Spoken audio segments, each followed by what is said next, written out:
हे बघा मंडळी, संध्याकाळचे 6 वाजलेत आणि मस्त सनसेट होतोय. आणि मोर बघा, तुम्हाला दाखवते मी. किती भारी व्ह्यू आहे बघा. दोन दोन मोर आहेत.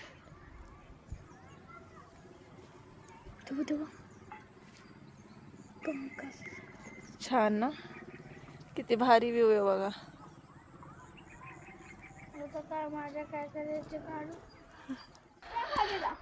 हे एवढं असं अर्धवट सोडून मिस्त्री पळाला म्हणजे दारू पिऊन गटरात पडला आणि त्याचं पाय तुटलं. तर हे असं पेंडिंग राहिलेत काम. हे इकडे प्लास्टर करायचं बाकी आहे. एवढं सगळं इथे, एवढं सगळं. आणि वरून किती भारी व्ह्यू येतोय बघा.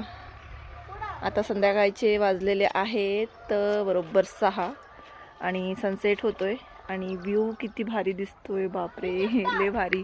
आणि घराच्याच मागे मोर आहे, दोन दोन येतात. छान वाटतं संध्याकाळचं, प्रसन्न वाटतं, मस्त वाटतं.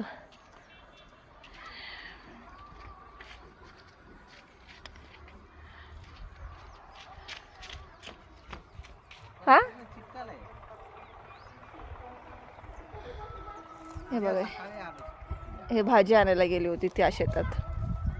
काय हो, लोकांच्या शेतात जातात भाजी आणायला. फायदा घ्यायचा असतो शेतात राहिल्यानं. हा का, लोकांच्या शेताचा फायदा घ्यायचा असतो. शेंगदाणे खाल्ले ना. हा, हे बघा, कुठून आणलेले शेंगदाणे तुम्ही? हे बघा, हे ह्या शेताचे शेंगदाणे घेऊन आले होते इकडून मगाशी. आता तिकडे गेलेत राजगिरीची भाजी आणायला.